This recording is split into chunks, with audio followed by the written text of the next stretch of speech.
Il était une fois la Terre, avec ses océans et ses forêts. Senlis, Chantilly, un territoire au cœur de l'histoire de France. Son patrimoine, sa forêt vivante, légendaire et historique, aux axes ordonnés et aux perspectives infinies.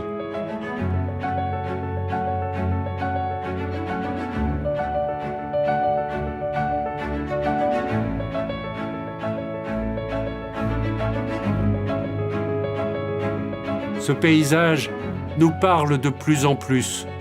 Plus nous le connaissons, plus nous voyons ses subtilités, ses intimités, ses hommages, ses répits, ses repos. Qu'arrive-t-il donc à la Terre ?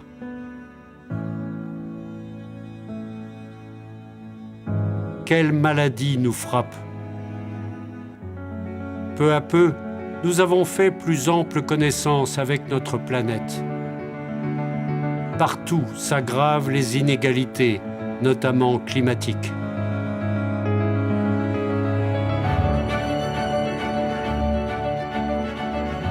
La forêt de Chantilly est témoin de notre histoire, porteuse d'émotions et source de vie pour les êtres vivants et tous les mondes qui nous entourent. Elle nous protège. Protégeons-la. Vous qui arpentez et aimez cette nature, rejoignez notre groupe de chercheurs, de scientifiques, d'hommes et de femmes qui veulent agir maintenant pour tous ensemble sauver la forêt de Chantilly.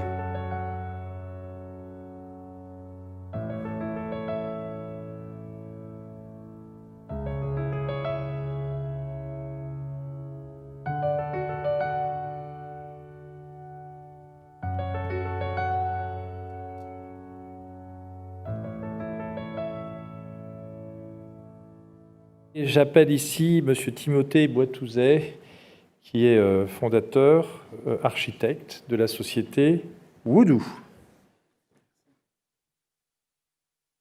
Bonjour à tous, ravi d'être parmi vous aujourd'hui. Merci beaucoup de m'avoir invité.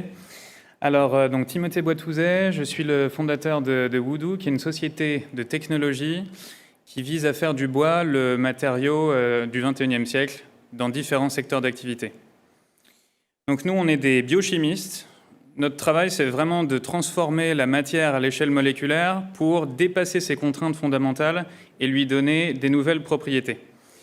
Donc avant d'embrayer sur la présentation, je vais juste vous parler brièvement de mon parcours. Donc moi, je suis architecte.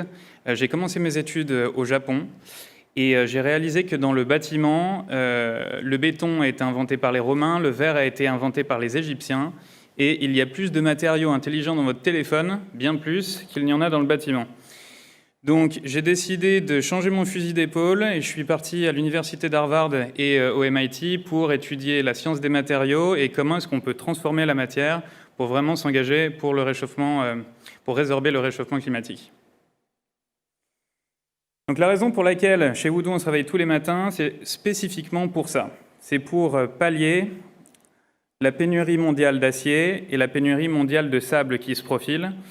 Par exemple, une data très intéressante, c'est que la Chine a utilisé plus de sable pour fabriquer du béton entre 2011 et 2013 que les États-Unis pendant tout le XXe siècle.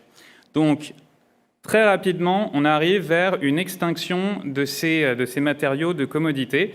Il nous reste deux solutions. Soit on part sur d'autres planètes pour miner ces matériaux, soit on transforme les ressources naturelles qu'on a ici, grâce à la technologie, pour qu'elles remplacent ces matériaux émissifs qui n'ont plus leur place au XXIe siècle. En parallèle, la mission de cette entreprise, c'est de relancer la filière bois française, où on réalise que la filière bois est déficitaire de 5,8 milliards d'années tous les ans, parce qu'on vend nos grumes sous forme de matières premières, elles sont transformées à l'étranger et on les rachète sous forme de meubles ou d'autres composants. En parallèle, il y a 50% du bois qui pousse tous les ans en France qu'on n'utilise pas. C'est essentiellement des bois de faible constitution, comme le tremble, le charme, le robinier, des essences comme ça. Et il y a 70% des emplois du secteur qui ont été donc au chômage depuis les 25 dernières années. Donc cette technologie, on prend du bois massif et on extrait une molécule qui s'appelle la lignine, qui pose beaucoup de problèmes au bois puisque les insectes mangent la lignine. Quand un bois est affecté par les UV et devient gris, c'est la lignine qui est affectée.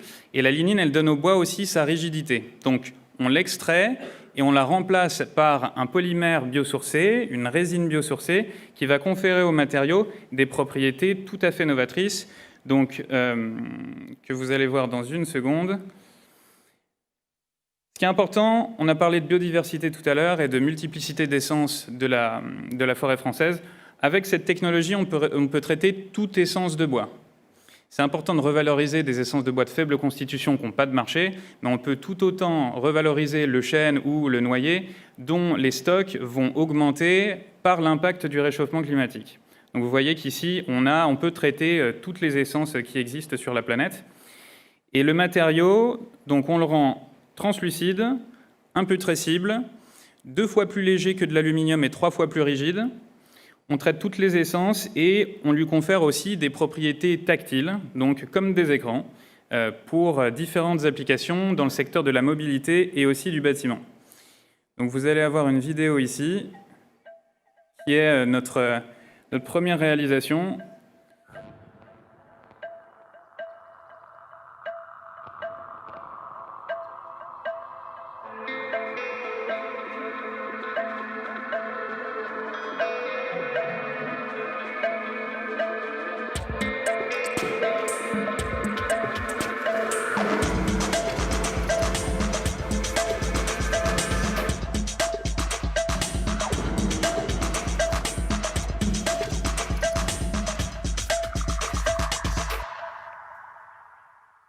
Donc on a souvent pris le bois pour un matériau vernaculaire, pour un matériau traditionnel, mais en combinant la nature et la technologie, on va vraiment faire du bois un matériau high-tech. Chaque période de l'histoire a été marquée par un matériau. Le 19e, ça a été l'âge du fer. Le 20e, ça a été l'âge du béton. Et nous, chez Woodoo, on en a la conviction, c'est que le 21e, ce sera celui du bois. Merci beaucoup.